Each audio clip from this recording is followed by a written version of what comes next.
Check করে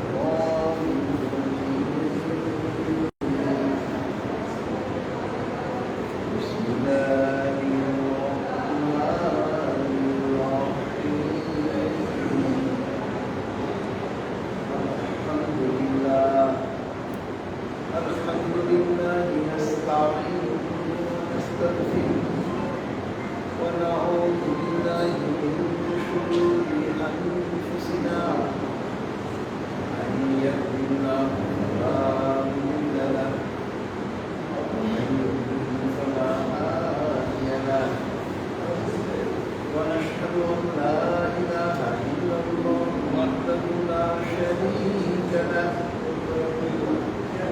ونشهد أن محمدا عبده ورسوله أرسله بشيرا ونذيرا بين السحاب من يطع الله ورسوله فقد رشد ومن يسلم فإنه لا يضر إلا نفسه ولا يضر الله شيئا فقد قال الله تعالى في القرآن المجيد أعوذ بالله من الشيطان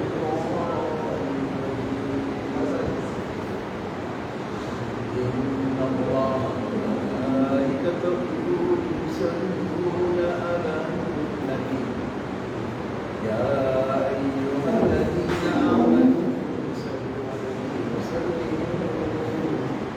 وسلموا تسليما اللهم صل على محمد وعلى آل محمد كما صليت على إبراهيم وعلى آل إبراهيم إنك حميد مجيد اللهم بارك على محمد وعلى آل محمد كما باركت على إبراهيم وعلى آل إبراهيم إنك حميد مجيد رب اشرح لي صدري ويسر لي أمري واحلل عقدة من لساني يفقهوا قولي وزدني علما سبحان الله وبحمده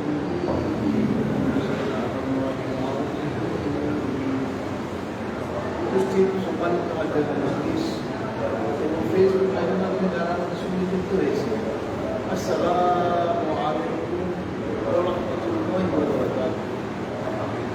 মহান আল্লাহ পাকের মহান আল্লাহ পাক আছে আমাকে আপনাকে সুন্দর প্রাঙ্গণে মাধ্যমে নামাজ আদায় করার পর তাফসীরুল কোরআনের মাহফিলে বসার মাহফিল করেছি। এই জন্য আমরা মহান আল্লাহ পাকের দরবারে কৃতজ্ঞতা আদায় করা দরকার। আলহামদুলিল্লাহ, যাবতীয় প্রশংসা একমাত্র মহান আল্লাহ পাকের। আজকে আমরা ইনশাআল্লাহ মহান কোরআনের সূরাতুল নূর সূরা নম্বর 24 একটা আয়াত নম্বর 37 একটা আয়াত নিয়ে আলোচনা করব ইনশাআল্লাহ। আমরা যথারীতি প্রথমে এই আয়াতের তেলাওয়াত করব, এরপরে ইনশাআল্লাহ আমরা এই আয়াতের তাফসীরে চলে যাব। আউযু বিল্লাহি মিনাশ শাইতানির রাজীম। বিসমিল্লাহির রাহমানির রাহিম। রিজালুন লা তুলহিহিম তিজারাতুন ওয়ালা বাইউন عن ذكر الله وإقام الصلاة وإيتاء الزكاة يخافون يوما تتقلب فيه القلوب والأبصار. صدق الله العلي العظيم وصدق رسوله النبي الكريم ونحن على ذلك من الشاهدين. سبحان الله وبحمده سبحان الله العظيم. হৃদয় শয়তান থেকে মহান আল্লাহর কাছে আশ্রয় চাচ্ছি।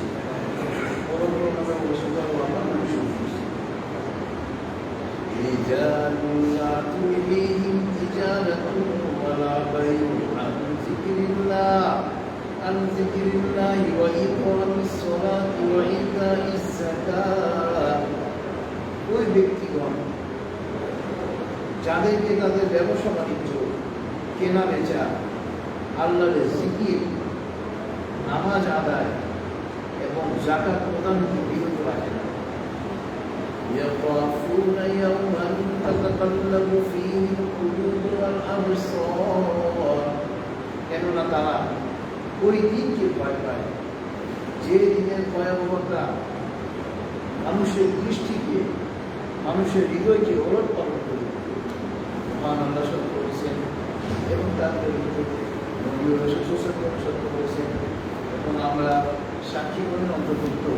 মহাবর্ত আল্লাহ, যাবতীয় প্রশংসা তার জন্য। মহাবর্ত আল্লাহ, তিনি মহামহিমান্বিত। হে আল্লাহ, আপনি আপনার বান্দার করেছেন হযরত মুহাম্মদ সাল্লাল্লাহু আলাইহি ওয়াসাল্লাম গ্রহণ করেছেন। এটা ছিল মুহাম্মদ কোরআনের 24 নম্বর সূরা, সূরাতুল নূরের আয়াত নম্বর 37 এর তেলাওয়াত করেছেন।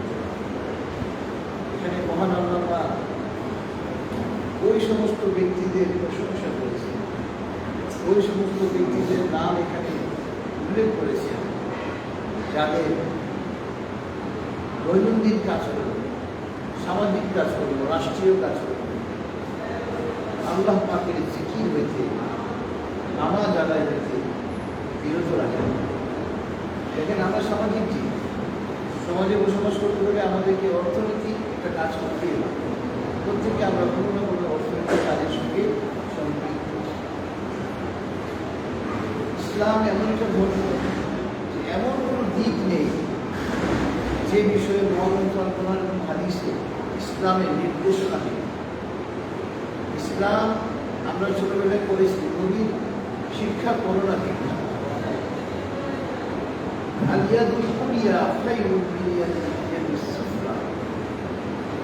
গ্রহণকারীর হাত অপেক্ষা প্রদানকারীর হাত আল্লাহ পাকের কাছে পছন্দ। আপনি কোনো কাজ করতে বলবেন না, মানুষের কাছে যাচনা করে জীবিকা নির্বাহ করবে, এটাকে ইসলাম অ্যালাউ করে। ইসলাম এটাকে পছন্দ করে। ইসলামের শিক্ষা হলো আমরা নিজের রক্তকে পানি করে, কষ্ট করে জীবিকা নির্বাহ করে নিজের জীবনযাপন করে, পরিবারের ভরণ পোষণ। অনেকে আছে দেখবেন সারাদিন মসজিদে পড়ে থাকে, মানুষের কাছে চেয়ে চেয়ে ইসলাম এটাকে ধিক্কার। আমরা আমাদের অর্থনৈতিক কর্মকাণ্ড করি, সামাজিক কর্মকাণ্ডের সঙ্গে সম্পৃক্ত থাকি, রাজনৈতিক কর্মকাণ্ডের সঙ্গে সম্পৃক্ত থাকি, কোনো অসুবিধা নেই। ইসলামের শিক্ষা হল যে আমরা কোনো অবস্থাতেই যেন ইসলামের বিধিবিধানকে লঙ্ঘন না, ইসলামের বিধিবিধানকে আমরা যেন উপেক্ষা না। এখানে আল্লাহ দেখেন অত্যন্ত দেখো তো আল্লাহ এখানে অত্যন্ত বিশেষ করে দেখো, সাউন্ড বলে শোনা যাচ্ছে না, বাসা থেকে ফোন দিচ্ছে, দেখো বিশেষ করো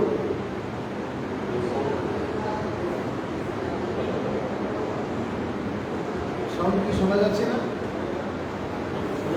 দেখি দেখি, তোমাকে না বললাম সাউন্ড হচ্ছে ইউটিউবে, তুমি ফেসবুকে যাও না?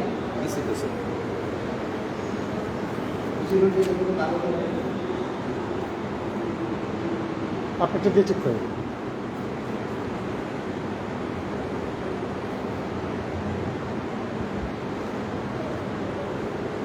কি সাউন্ড শোনা যায় না?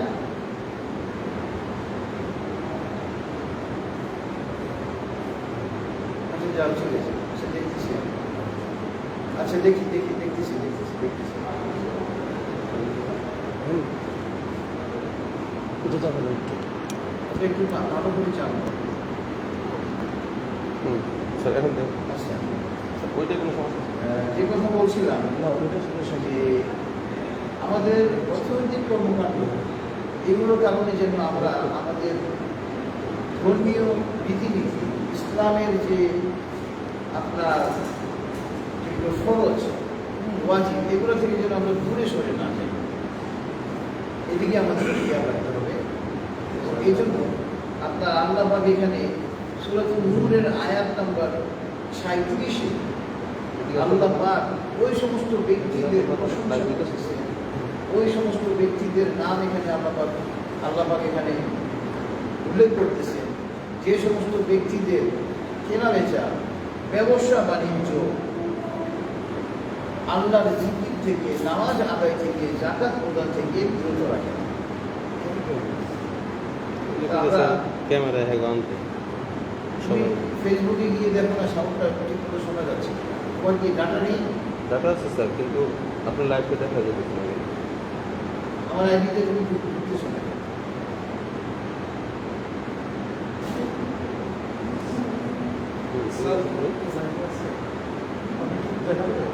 আচ্ছা, আমি বাসায় ফোন দিচ্ছিলাম।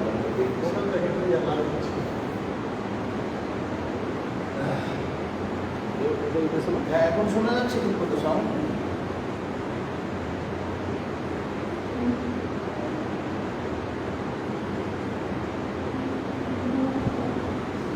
আচ্ছা, আর কিছু করার নেই, ঠিক আছে।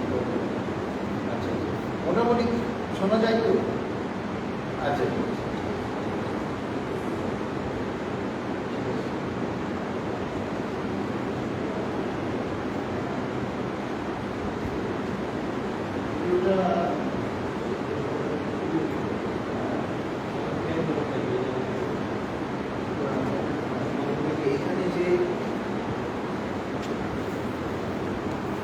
এটা কি এখানে লাগানো না? এখানে আরো একটা অপশন আছে?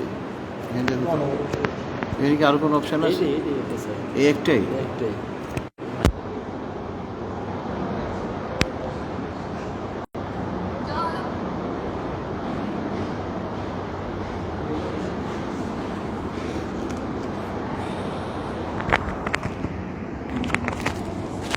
আচ্ছা, ঠিক আছে, যেটুকু শোনা যাচ্ছে এখন এভাবে শেষ করে ফেলতে হবে, আর সময় কম, এসার অবক্ত হয়ে যাবে। ঠিক আছে, এখন আর সময় নষ্ট করা যাবে না।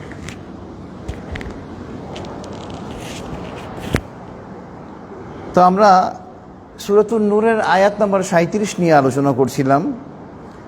এখানে মহান আল্লাহ পাক ওই সমস্ত ব্যক্তিদের উল্লেখ করেছেন যারা পরকালের, এবং একজন মুসলমান মাত্রই, একজন মুসলিম মাত্রই আমাদেরকে এই আকীদা পোষণ করতে হবে, এই বিশ্বাস রাখতে হবে যে আমাদের জীবনটা হলো ক্ষণিকের। আমরা এই পৃথিবীতে একটা নির্দিষ্ট সময়ের জন্য এসেছি, এবং আমাদের এই নির্দিষ্ট সময় যখন অতিক্রান্ত হয়ে যাবে, আমাদেরকে মৃত্যুর মুখোমুখি হতে হবে, এবং মৃত্যুর মুখোমুখি হয়ে আমাদেরকে আল্লাহ পাকের কাছে গিয়ে হাজিরা দিতে হবে। আমরা দুনিয়াতে কি কাজ করতেছি, ওই কাজকর্মের হিসাব নিকাশ আমাদেরকে দিতে হবে। তো আমরা চলে যাব আজকে মহাগ্রন্থ আল কোরআনের এই সূরাতুন নূরের আয়াত নাম্বার 37-এর সঙ্গে প্রাসঙ্গিক অন্যান্য সূরার অন্যান্য আয়াত, যা এই সূরার তাফসীরের সঙ্গে, এই আয়াতের সঙ্গে প্রাসঙ্গিক। প্রথম আয়াত হলো সূরাতুল বাকারার আয়াত নাম্বার 275। সূরাতুল বাকারার আয়াত নাম্বার 275-এ মহান আল্লাহ পাক বলতেছেন, আল্লাযীনা ইয়াকুলুনার রিবা লা ইয়াকুমু ইল্লা কামা ইয়াকুমুল্লাযী ইয়াতাখাব্বাতুহুশ শাইতানু মিনাল মাস যালিকা বিআন্নাহুম ক্বালু ইন্নামাল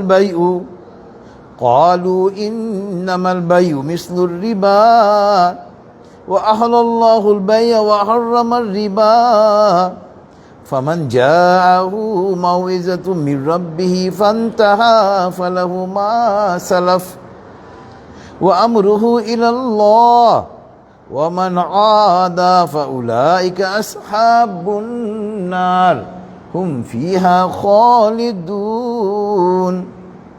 দেখেন, আমরা আমাদের দৈনন্দিন জীবনে, সামাজিক জীবনে, রাষ্ট্রীয় জীবনে চলার পথে আমরা দেখা যায়, আমরা এখন বাংলাদেশে খুব কম পরিবার খুঁজে পাবেন যারা সুদের সঙ্গে সম্পৃক্ত না।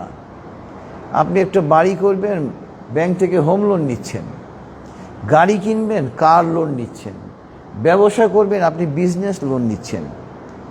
এই সুদ আমাদের সমাজে এমনভাবে প্রবেশ করেছে, এবং ক্ষুদ্র ঋণ সংস্থার নামে এখন যেভাবে চলতেছে, মানে কোনো পরিবার খুঁজে পাওয়া মুশকিল, যারা সুদের সঙ্গে সম্পৃক্ত না, অথচ মহান আল্লাহ পাক ব্যবসাকে করেছেন হালাল আর সুদকে করেছেন আল্লাহ পাক হারাম। এবং যারা সুদের সঙ্গে সম্পৃক্ত দেখবেন তারা বলে যে সুদ হলো ব্যবসা বাণিজ্যের মতোই, নাউজুবিল্লাহি মিন যালিক। এবং আল্লাহ পাক তাদের অবস্থা এখানে বর্ণনা করতেছেন, পরকালে যারা সুদের সঙ্গে দুনিয়াতে সম্পৃক্ত থাকবে, পরকালে তারা এমনভাবে উত্থিত হবে যেরকমভাবে আপনার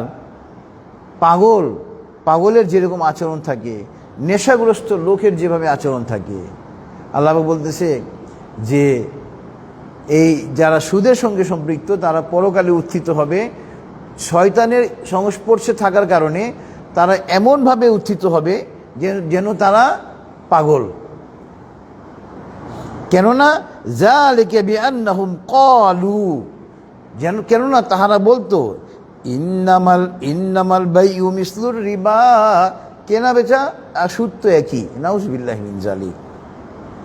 আর আল্লাহ পাক বলতেছেন ওয়া আহাল্লাহুল বাইয়া ওয়া হাররামার রিবা, মহান আল্লাহ পাক ব্যবসাকে ক্রয় বিক্রয়কে হালাল করেছেন আর সুদকে করেছেন আল্লাহ পাক হারাম।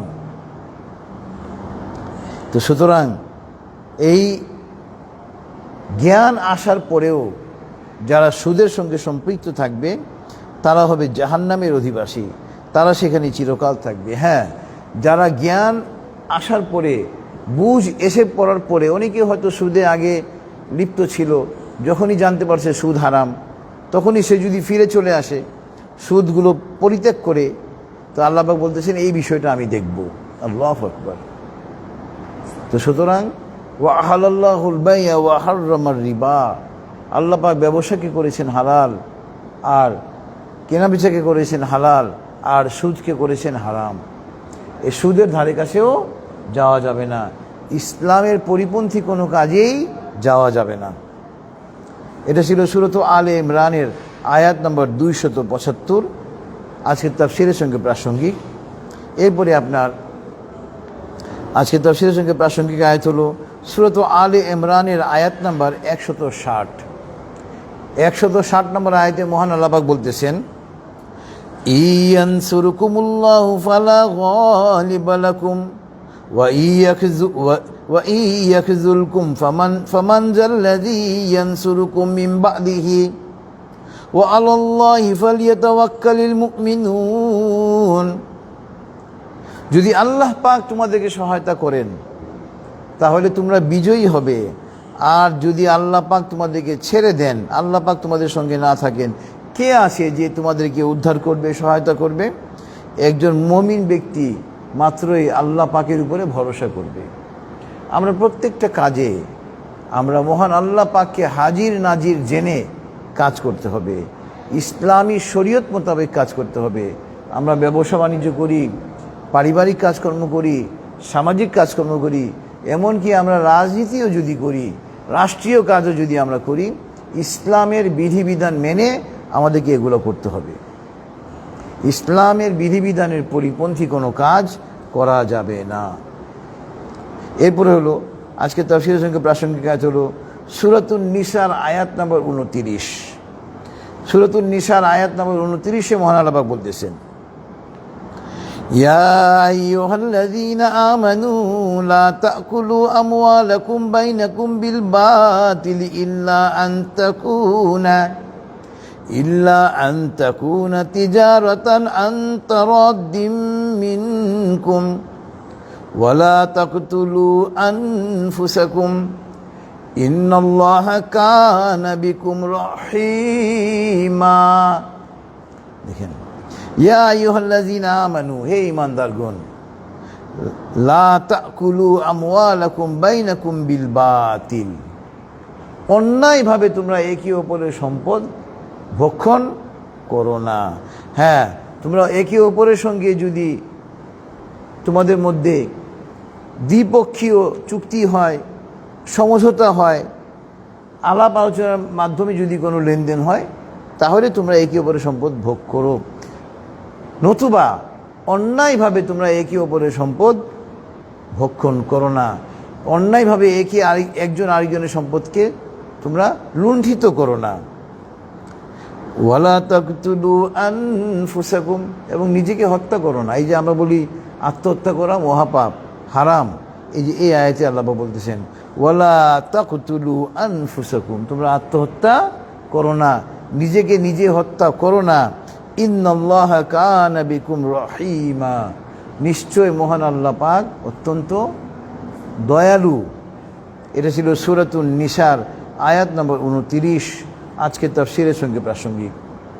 এরপরে আপনার আজকে তাফসীরের সঙ্গে প্রাসঙ্গিক আয়াত হলো সূরাতুল হজ। সূরাতুল হজের আয়াত নম্বর 40। সূরাতুল হজের আয়াত নম্বর 40-এ মহান আল্লাহ পাক বলতেছেন ওয়ালা ইয়ানসুরান্নাল্লাহা মান ইয়ানসুরুহু, তোমরা যদি আল্লাহকে সাহায্য করো তাহলে আল্লাহ পাক তোমাদেরকে সাহায্য করবেন। আল্লাহকে সাহায্য করা মানে হলো এখানে আমরা দ্বীনকে প্রতিষ্ঠা করার জন্য চেষ্টা করব। আল্লাহ পাক তো কারো সাহায্যের মুখাপেক্ষী নন, আল্লাহ পাক কোনো মাখলুকের প্রতি মুখাপেক্ষী নন, সমস্ত মাখলুক আল্লাহ পাকের প্রতি মুখাপেক্ষী। হ্যাঁ, এখানে আল্লাহ পাকে সাহায্য করা অর্থ বোঝানো হচ্ছে আল্লাহর দ্বীনকে প্রতিষ্ঠা করার জন্য চেষ্টা করা। যেমন আমরা বর্তমানে আমাদের যে দেশে আমরা বসবাস করি, এই বাংলাদেশে প্রায় 95% লোক মুসলমান, কিন্তু এখানে ইসলামী খিলাফত প্রতিষ্ঠা হয়নি। ইসলামী শরিয়া আইনে রাষ্ট্র কিন্তু পরিচালিত হচ্ছে না, রাষ্ট্র চলতেছে ওই আমরা কাফেরদের আইনেই। তো এইখানে যদি আমরা, যেহেতু দেশের 95% লোক আমরা প্রায় মুসলমান, এখানে যদি আমরা শরিয়া আইন প্রতিষ্ঠা করার জন্য কোনো পদক্ষেপ গ্রহণ করি, ইসলামী খিলাফত প্রতিষ্ঠা করার জন্য কোনো পদক্ষেপ গ্রহণ করি, এটা হবে দ্বীনকে প্রতিষ্ঠা করার জন্য সবচেয়ে বড় উদ্যোগ। এবং আমরা যদি দ্বীনকে প্রতিষ্ঠা করার জন্য কোনো উদ্যোগ গ্রহণ করি তাহলে আল্লাহ পাক দেখবেন আমাদেরকে সহায়তা করবেন। এরপরে আপনার আজকে তাফসীরের সঙ্গে প্রাসঙ্গিক আয়াত হলো সূরাতুল মুহাম্মাদের আয়াত নাম্বার 7। সূরাতুল মুহাম্মাদের আয়াত নাম্বার 7-এ মহান আল্লাহ পাক বলতেছেন ইয়া আইয়ুহাল্লাযীনা আমানু ইন তানসুরুল্লাহা ইয়ানসুরকুম ওয়া ইউসাব্বিত আকদামাকুম। হে ঈমানদারগণ, প্রায় একই কথা আল্লাহ পাক বলতেছেন, তোমরা যদি আল্লাহকে সহায়তা করো তাহলে আল্লাহ পাকও তোমাদেরকে সহায়তা করবেন। আল্লাহ পাক তোমাদের পদক্ষেপকে, তোমাদের পা মোবারককে দৃঢ় করে দিবেন। আল্লাহ রাসূল সাল্লাল্লাহু আলাইহি ওয়াসাল্লাম আল্লাহর কাছে প্রায় প্রার্থনা করতেন, ইয়া মুকাল্লিবাল কুলুব সাব্বিত কলবি আলা দীনিকা। হে অন্তরসমূহের পরিবর্তনকারী, আমাদের নবী সাল্লাল্লাহু আলাইহি ওয়াসাল্লাম প্রার্থনা করতেন আল্লাহর কাছে, হে অন্তরসমূহের পরিবর্তনকারী, তুমি আমার অন্তরকে তোমার দ্বীনের দিকে ধাবিত করে দাও। ইয়া মুকাল্লিবাল কুলুব সাব্বিত কলবি আলা দীনিকা। এই যে দেখেন, দ্বীনের দিকে ঝুঁকে যাওয়া, দ্বীনের প্রতি আকৃষ্ট হওয়া, এটা আল্লাহ পাকের অনেক বড় অনুগ্রহ, আল্লাহ পাকের অনেক বড় নিয়ামত যে আমরা মহাগ্রন্থ আল কোরআন থেকে কিছু জানার জন্য সমস্ত কাজকর্ম বাদ দিয়ে আমরা এই যে সবাই কাজকর্ম শেষ করে চলে গিয়েছে, কিন্তু আমরা ইসলাম থেকে কিছু শেখার জন্য, মহাগ্রন্থ আল কোরআন থেকে, সহিহ হাদিস থেকে কিছু শেখার জন্য আমরা এখানে বসে রয়েছি। এটা হলো মহান আল্লাহ পাকের অনেক বড় অনুগ্রহ। আল্লাহ পাকের অনুগ্রহ না হইলে কেউ এরকম একটা মাহফিলে যোগদান করতে পারে না। এরপরে আপনার আজকে তাফসীরের সঙ্গে প্রাসঙ্গিক আয়াত হলো সূরাতুল মুজাদালা আয়াত নম্বর 20 এবং 21। এখানে মহান আল্লাহ পাক বলতেছেন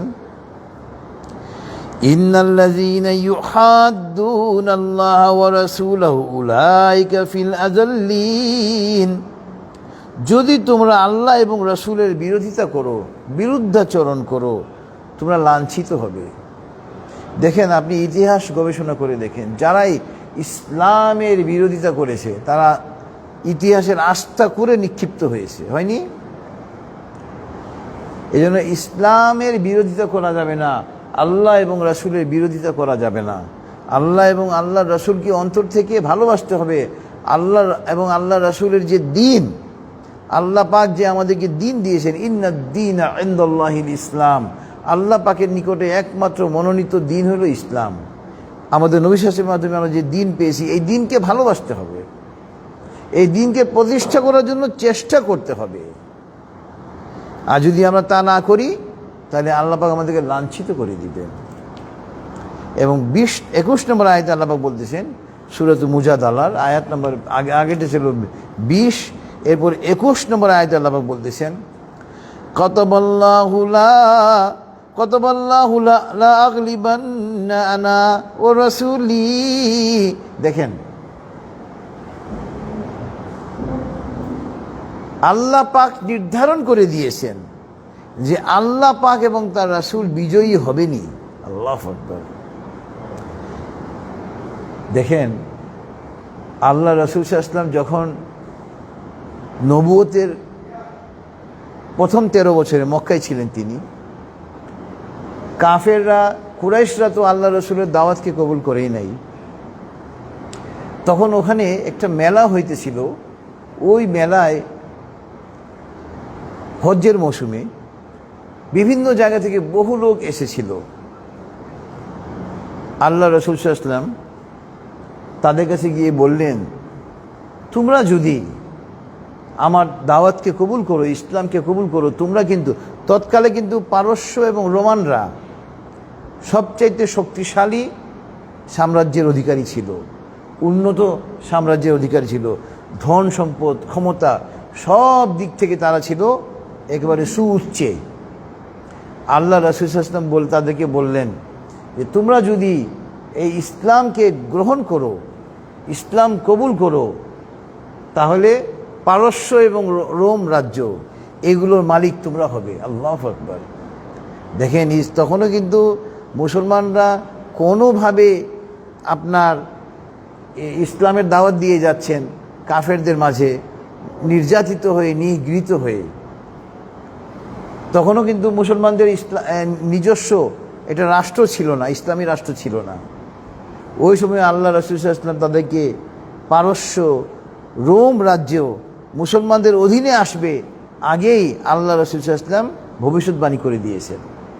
লোকেরা বলে এই লোকটা তো পাগল হয়ে গেছে, নাউজুবিল্লাহ মিন যালিক, লোকটা বলে কি? তো দেখেন, আল্লাহ রাসূল সাল্লাল্লাহু আলাইহি ওয়াসাল্লাম কিছুদিনের মধ্যে মদিনায় হিজরত করলেন। মদিনায় একটা ইসলামী রাষ্ট্র প্রতিষ্ঠা হলো, এবং ওই যে ইসলামী রাষ্ট্রের তিনি যে গোড়াপত্তন করলেন, ভিত্তিপ্রস্তর স্থাপন করলেন, ওই ইসলামী রাষ্ট্র দেখেন পারস্য রোম সারা পৃথিবী বিজয় করেছিল। আল্লাহু আকবার। কেননা আল্লাহ পাক মহাগ্রন্থ আল কোরআনে বলেই দিয়েছেন, কাতাবাল্লাহু লা আগলিবান্না আনা ওয়া রাসূলি। নিশ্চয় আল্লাহ এবং তার রাসূল বিজয়ী হবেনি। আল্লাহ পাক বলতেছেন, আমি এবং আমার রাসূল বিজয়ী হবই। আল্লাহু আকবার। ইন্নাল্লাহা কাওয়িয়্যুন আজিজ। আল্লাহ পাক পরাক্রান্ত, পরাক্রমশালী। দেখেন, এই যে আমাদের বাংলাদেশের ছোট্ট রাষ্ট্র, অথচ এই দেশের উপরে রহমত আছে আল্লাহ পাকের।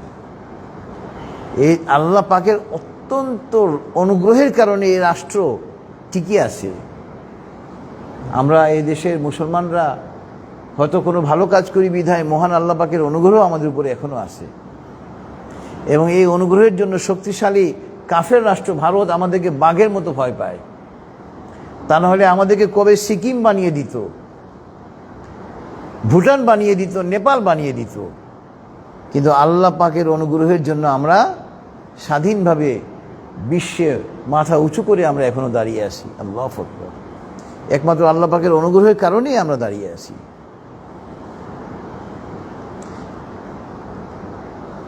আপনার এরপরে আমরা আজকে তাফসিরের যে কথা বলছিলাম, যে আয়াত নাম্বার 37-এ সূরাতুন নূরে আল্লাহ পাক ওই সমস্ত ব্যক্তিদের কথা বলেছেন যে সমস্ত ব্যক্তিদের কেনা বেচা, ব্যবসা বাণিজ্য আল্লাহ পাকের জিকির থেকে, নামাজ আদায় থেকে, যাকাত প্রদান থেকে বিরত রাখে না।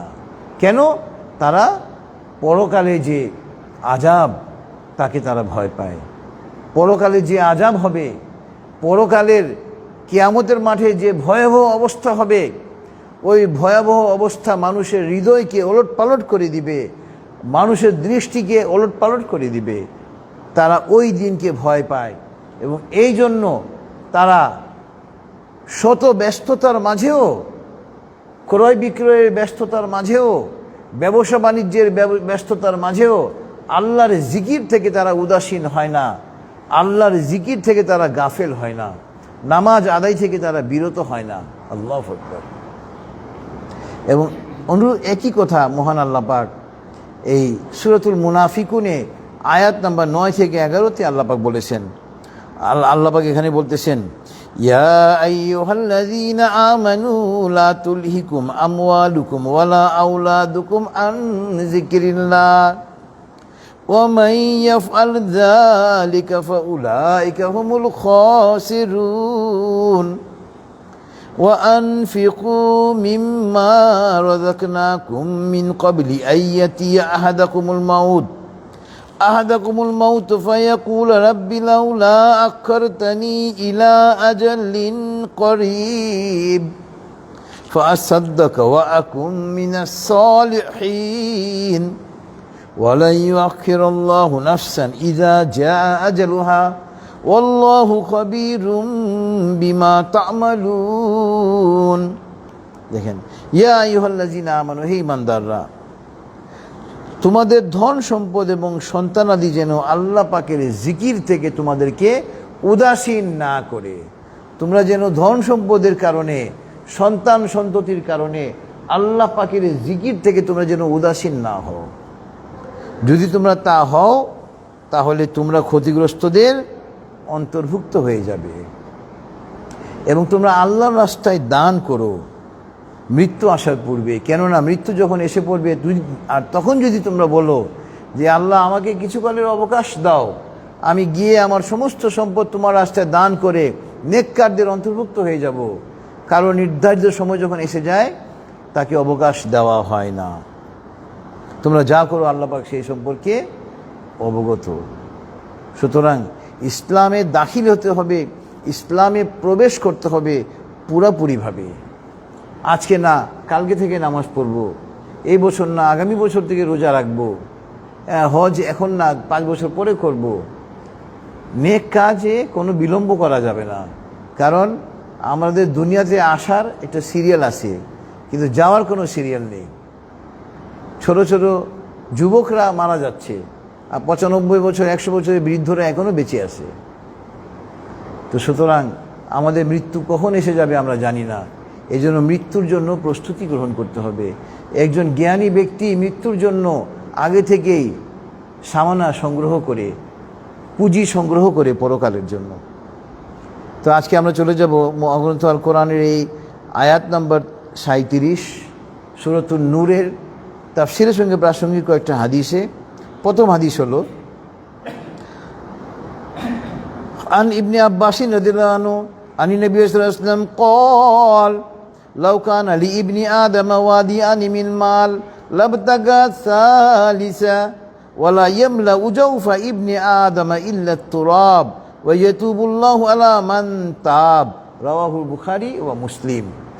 বুখারী মুসলিম দুইটা বিখ্যাত হাদিস গ্রন্থেই এই হাদিসটা লিপিবদ্ধ হয়েছে। ইবনে আব্বাস রাদিয়াল্লাহু আনহু হাদিসখানা বর্ণনা করেছেন এবং তিনি বলতেছেন যে আল্লাহ রাসূল সাল্লাল্লাহু আলাইহি ওয়াসাল্লাম বলেছেন যে আমার উম্মতকে যদি 2 পাহাড় সমান সম্পদ দেওয়া হয় তাহলে সে তৃতীয়টার জন্য প্রার্থী হয়ে যাবে, এবং আদম সন্তানের পেট কেবলমাত্র কবরের মাটি ছাড়া আর কোনো কিছু দ্বারা পূর্ণ হবে না। তবে যে তওবা করে আল্লাহ পাক তার তওবাকে কবুল করেন। হাই সম্পদ করা যাবে না। হাই সম্পদ করতে করতে মানুষ মারা যেতেছে, কবরে যেতেছে। আলহাকুমুত তাকাসুর হাত্তা যুরতুমুল মাকাবির, সম্পদের প্রাচুর্যতা তোমাদেরকে উদাসীন করে ফেলেছে যতক্ষণ পর্যন্ত না তোমরা কবরে পৌঁছে যাও। কবরুন মানে একটা কবর, মাকাবির মানে কবর সমূহ। আলহাকুমুত তাকাসুর হাত্তা যুরতুমুল মাকাবির। এবারে আল্লাহ পাক বলতেছেন, এই পরবর্তী হাদিসে আসে নবী সাল্লাল্লাহু আলাইহি ওয়াসাল্লাম বলতেছেন, আন কাব ইবনে আয়াদ রাদিয়াল্লাহু আনহু قال سمعت رسول الله صلى الله عليه وسلم يقول إن لكل أمة فتنة وفتنة أمتي المال رواه الترمذي। হযরত কাব ইবনে আয়াদ রাদিয়াল্লাহু আনহু হাদিসখানা বর্ণনা করেছেন। তিনি বলতেছেন, আমি নবী সাল্লাল্লাহু আলাইহি ওয়াসাল্লামকে বলতে শুনেছি প্রত্যেকটা উম্মতের একটা করে ফিতনা ছিল, পরীক্ষা ছিল। প্রত্যেকটা উম্মতকে পরীক্ষা করা হয়েছে এক একটা বিষয় দিয়ে। আর আমার উম্মতের পরীক্ষা হলো মাল, ধন সম্পদ। আল্লাহ পাক মাল দিয়ে পরীক্ষা করেন, আবার মাল নিয়েও পরীক্ষা করেন। মাল দিয়ে পরীক্ষা করেন, ধন সম্পদ দিয়ে ঐশ্বর্য ধনী বানিয়ে দেখেন যে এই আমার বান্দা সম্পদ পেয়ে আমাকে ভুলে যাচ্ছে কিনা। আবার সম্পদ সংকুচিত করে গরিব বানিয়ে দেন আল্লাহ পাক, দেখেন যে আমার এই বান্দা গরিব হওয়ার পর আমাকে ভুলে যাচ্ছে কিনা। তো হাদিসে এসছে তাফসিরে যে দুই অবস্থায় মুমিনের জন্য লাভজনক হয়, কল্যাণকর হয়। মুমিনকে যখন আল্লাহ পাক অধিক সম্পদ দান করেন, মুমিন বান্দা যখন অধিক সম্পদ পায়, তখন মুমিন বান্দা আল্লাহর শুকরিয়া আদায় করে, কৃতজ্ঞতা আদায় করে। আল্লাহ পাক দেখে, আরে আমার এই বান্দাকে এত সম্পদ দিলাম, তাও তো সে আমাকে ভুলছে না, তাকে আল্লাহ পাক নিয়ামত আরও বৃদ্ধি করে দেন। আল্লাহু আকবার। আর মুমিন বান্দাকে যখন আল্লাহ পাক সম্পদ সংকুচিত করে, রিজিককে সংকুচিত করে দেন, এবং দেখেন যে সে কি করে, মুমিন বান্দা তখন আল্লাহর কাছে সাহায্য চায়, ধৈর্য ধারণ করে। তো আল্লাহ পাক দেখে, আমার এই বান্দাকে এত আর্থিক কষ্টে রাখলাম, অথচ সে তো আমাকে ভুলে নাই। আল্লাহ পাক তৎক্ষণাৎ তার ওই অবস্থার পরিবর্তন করে দেন। আল্লাহু আকবার। একজন মুমিনের জন্য দুই অবস্থাই কল্যাণকর হয়ে যায়। এরপরে হাদিস হলো আজকে তাফসীরের সঙ্গে প্রাসঙ্গিক। এটা ছিল রাওয়াহু তিরমিজি।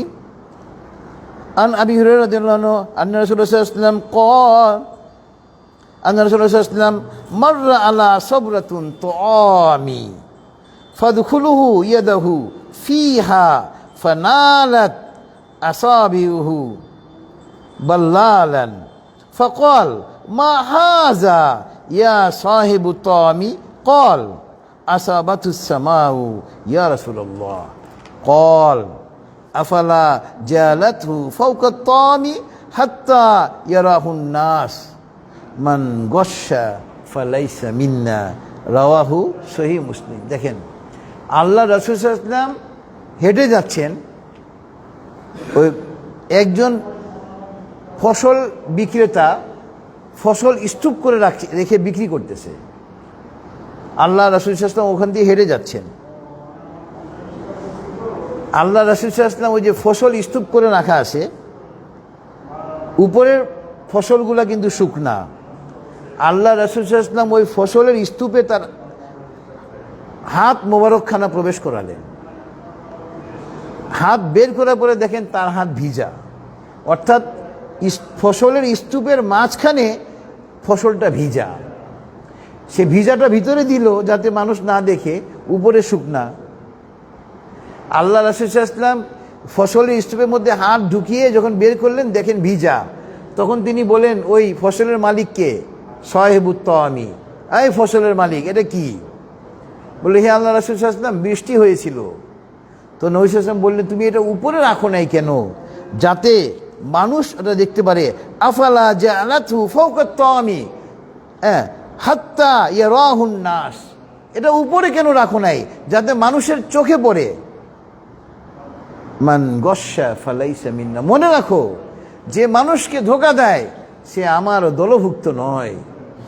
রাওয়াহু সহিহ মুসলিম। আর এখন আমরা মানুষকে ঠকাইতে পারলে মনে করি আমি স্মার্ট, অথচ আমরা মানুষকে ঠকিয়ে নিজেরা ইসলাম থেকে খারিজ হয়ে যাচ্ছি। এই সামান্য ফসলের একটা সহিহ হাদিস, আর এখানে দেখেন রাষ্ট্রীয় হাজার হাজার কোটি টাকা চুরি করে নিয়ে যায়, পুরো রাষ্ট্রকে বিক্রি করে দেয়। নাউজুবিল্লাহি মিন যালিক। এরপরে হাদিস হলো আনাবি সাঈদ রাদিয়াল্লাহু আনহু قال قال رسول الله صلى الله عليه وسلم التاجر الصدوق الامين مع النبيين والصديقين والشهداء রাওয়াহু তিরমিজি। এই যে ব্যবসা, এই যে আমরা আইনজীবী, এটা কিন্তু একটা আইন ব্যবসা। তো একজন বিশ্বস্ত সত্যবাদী ব্যবসায়ী কিয়ামতের দিন নবীগণ, সিদ্দিকগণ এবং শহীদগণের সঙ্গে থাকবে। রাওয়াহু তিরমিজি। আল্লাহু আকবার। আমরা আইনজীবীরা যদি সততার সঙ্গে ওকালতি করি, আইন পেশায় নিয়োজিত থাকি, আমরাও এই হাদিসের পর্যায়ে পড়ব। রাওয়াহু তিরমিজি। আত-তাজিরুস সাদুকুল আমিনু মা'আন নাবিয়িনা ওয়াস সিদ্দিকিনা ওয়াস শুহাদা। একজন বিশ্বস্ত সত্যবাদী ব্যবসায়ী কিয়ামতের দিন শহীদগণ, সিদ্দিকগণ এবং নবীগণের সঙ্গে থাকবে। আল্লাহু আকবার। সর্বশেষ হাদিস হলো আজকে তাফসীরের সঙ্গে প্রাসঙ্গিক। আন আবি হুরায়রা রাদিয়াল্লাহু আনহু আনি নবী সাল্লাল্লাহু আলাইহি ওয়াসাল্লাম قال লুইনা আব্দুদ দিনারি ওয়া লুইনা আব্দুদ দিরহাম রাওয়াহু তিরমিজি। যারা দিনারের পিছে শুধু দৌড়ায়, দিরহামের পিছনে শুধু দৌড়ায়, অর্থাৎ বর্তমানে যারা খালি হাই টাকা টাকার পিছনে দৌড়ায়, আল্লাহ রাসূল সাল্লাল্লাহু আলাইহি ওয়াসাল্লাম বলতেছেন তারা ধ্বংস হোক। সুতরাং ওই টাকা করে নিজের পরকালকে ধ্বংস করা যাবে না। রাওয়াহু তিরমিজি। একবারে সকাল থেকে মধ্যরাত পর্যন্ত শুধু টাকার পিছনে দৌড়াবেন।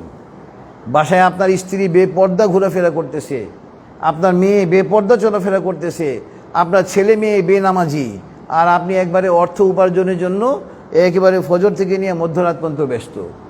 এই ব্যস্ততা আপনি নিজের ক্ষতি নিজে করতেছেন। যারা শুধু টাকার পিছনে দৌড়ায়, হাদিসটা হলো লুইনা, ধ্বংস হোক লুইনা আব্দুদ দিনার ওয়া লুগিনা আব্দুদ দিরহাম।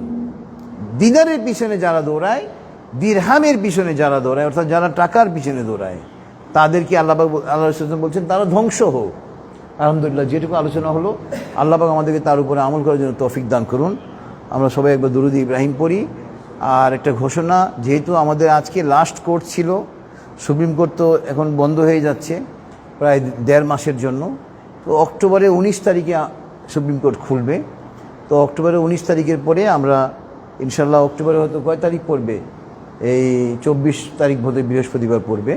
আপনার ওই 19 তারিখে পরে যে প্রথম বৃহস্পতিবার, ওই বৃহস্পতিবারে আমরা আবার তাফসিরে মিলিত হব, যদি আল্লাহ পাক আমাদেরকে হায়াতে তৈয়বা দান করেন, বাঁচিয়ে রাখেন ইনশাল্লাহ। তো এই আমাদের সুপ্রিম কোর্টের ভ্যাকেশনের সময়ে আমাদের তাফসিরও বন্ধ থাকবে ইনশাল্লাহ। তো দোয়া হবে, আমরা সবাই দরুদ ইব্রাহিম পড়ি। আল্লাহুম্মা সাল্লি আলা মুহাম্মাদ ওয়া আলা আলি মুহাম্মাদ কামা সাল্লাইতা আলা। অক্টোবরের 23 তারিখ না, অক্টোবরের 23 তারিখে 19 তারিখে খুলবে, আর 23 অক্টোবর বৃহস্পতিবার আল্লাহ পাক যদি আমাদেরকে হায়াতে বাঁচিয়ে রাখেন, আমরা আবার এই তাফসিরে মিলিত হব ইনশাআল্লাহ। আল্লাহুম্মা সাল্লি আলা মুহাম্মাদ ওয়া আলা আলি মুহাম্মাদ কামা সাল্লাইতা আলা ইব্রাহিম ওয়া আলা আলি ইব্রাহিম ইন্নাকা হামিদুম মাজিদ। আল্লাহুম্মা বারিক আলা মুহাম্মাদ ওয়া আলা আলি মুহাম্মাদ কামা বারাকতা আলা ইব্রাহিম ওয়া আলা আলি ইব্রাহিম ইন্নাকা হামিদুম মাজিদ। আল্লাহুম্মা আমিন। ربنا تقبل منا إنك أنت السميع العليم. اللهم اغفر لحينا وميتنا وشاهدنا وغائبنا وصغيرنا وكبيرنا وذكرنا وأنثانا. ربنا ظلمنا أنفسنا وإن لم تغفر لنا وترحمنا لنكونن من الخاسرين. ربنا آتنا في الدنيا حسنة وفي الآخرة حسنة وقنا عذاب النار. رب ارحمهما كما ربياني صغيرا. رب هب لي من الصالحين. رب زدني علما. أستغفر الله. اللهم إني أسألك الهدى والتقى والعفاف والغنى. হে আল্লাহ, আমরা তোমার কিছু বান্দা মাওলা, এই সুপ্রিম কোর্ট প্রাঙ্গণে মাওলা তাফসিরুল কোরআনের মাহফিলে আমরা একত্রিত হয়েছি মাওলা। তোমার মহাগ্রন্থ আল কোরআন থেকে, তোমার হাবিবের হাদিস থেকে আলোচনা হয়েছে মাওলা। ওলা আমাদের এই পড়া, বলা, শোনা, বোঝা এবং বোঝানোর মধ্যে অনেক ভুল হয়েছে মাওলা। বলা তুমি আমাদের এই ভুলসমূহ ক্ষমা করে মাওলা, আমাদের এই মাহফিলকে তুমি কবুল করে নাও মাওলা। মাওলা আমাদের এই মাহফিলকে তুমি আমাদের জন্য নাজাতের জারিয়া করে দাও মাওলা। মাওলা আমাদেরকে আরবি ভাষা, বাংলা ভাষা, ইংরেজি ভাষার উপরে অগাধ পারদর্শিতা দান করো মাওলা, যাতে করে সারা বিশ্বে তোমার কালামে পাকের বাণীকে আমরা ছড়িয়ে দিতে পারি মাওলা। তুমি আমাদেরকে সেই তৌফিক দান করো মাওলা। মাওলা আমরা যারা হাত দিয়েছি মাওলা, তুমি আমাদের প্রত্যেকের জীবনের জানা অজানা, ইচ্ছা অনিচ্ছায় করা সমস্ত গুনাহ মাফ করে দাও মাওলা। মাওলা আমাদের গুনাহসমূহকে তুমি নেকির দ্বারা ভরপুর করে দাও মাওলা। মাওলা আমাদের এই প্রিয় বাংলাদেশ মাওলা, এখানে তুমি ইসলামী খিলাফত কায়েম করেই দাও মাওলা। মাওলা এমন এক সরকারকে পরবর্তীতে তুমি ক্ষমতায় অধিষ্ঠিত করো মাওলা, যারা মহাগ্রন্থ আল কোরআন এবং হাদিস দিয়ে সত্যিকারে ইসলামী খিলাফত এই দেশে কায়েম করবে মাওলা। আমরা যেন মৃত্যুর আগে মাওলা এই দেশে ইসলামী খিলাফত দেখে যেতে পারি মাওলা। তুমি আমাদেরকে সেই তৌফিক দান করো মাওলা। মাওলা Bangladesh, Bharat, Pakistan, Syria, Lebanon, Iran, Iraq, Afghanistan, ফিলিস্তিন, সারা বিশ্বের মুসলমানরা মাওলা যেখানে কাফের এবং মুনাফিকদের সাথে দ্বন্দ্বে লিপ্ত আছে মাওলা, তুমি আসমান থেকে ফেরেশতা অবতীর্ণ করে মাওলা কাফের এবং মুনাফিককে চূড়ান্তভাবে পরাজিত করো মাওলা। মুসলমানদেরকে তুমি চূড়ান্ত বিজয় দান করো মাওলা। মাওলা মাওলা এই দেশের বেশিরভাগ লোক গরিব মাওলা, তাদের পরিবারের অভিভাবকরা সকালবেলা খালি হাতে রিজিকের তালাশে বের হয় মাওলা। মাওলা তাদের পরিবারের অন্যান্য সদস্যরা তাদের দিকে চেয়ে থাকে মাওলা। মাওলা এই দেশের কোনো লোক যেন কোনো দিন খালি হাতে ঘরে না ফিরে মাওলা, তুমি সেই তৌফিক দান করো মাওলা। আমাদের প্রত্যেককে প্রতিদিন পর্যাপ্ত পরিমাণে হালাল রিজিক নিয়ে ঘরে প্রবেশ করার তৌফিক দান করো মাওলা। মাওলা তুমি তো অমুখাপেক্ষী মাওলা, আমরা কেবল তোমার মুখাপেক্ষী মাওলা। তুমি ছাড়া পৃথিবীর কোনো ব্যক্তির কাছে, কোনো সংস্থার কাছে আমাদের মুখাপেক্ষী করো না মাওলা। আমাদের সকল নেক হাজত তুমি গাইবী সাহায্যে পূর্ণ করে দাও মাওলা। মাওলা আমাদের বাংলাদেশের উপর তোমার খাস রহমত এবং বরকত নাজিল করো মাওলা। অনেক চক্রান্তকারীরা চক্রান্ত করতেছে মাওলা। মাওলা তাদের সমস্ত চক্রান্তকে তুমি নস্যাৎ করে দাও মাওলা। এই দেশে ইসলামী খিলাফত তুমি কায়েম করেই দাও মাওলা। মাওলা আমরা যারা হাত ধরেছি মাওলা, তুমি তো আমাদের প্রত্যেকের মনের খবর জানো মাওলা। আমাদের প্রত্যেকের মনের নেক উদ্দেশ্যকে তুমি পূর্ণ করে দাও মাওলা। মহাগ্রন্থ আল কোরআনের উসিলায় মাওলা আমাদের দোয়াকে কবুল করে নাও মাওলা। ওয়াসাল্লাল্লাহু তাআলা আলা খাইরি খালকিহি মুহাম্মাদি ওয়া আলা আলিহি ওয়া আসহাবিহি আজমাইন।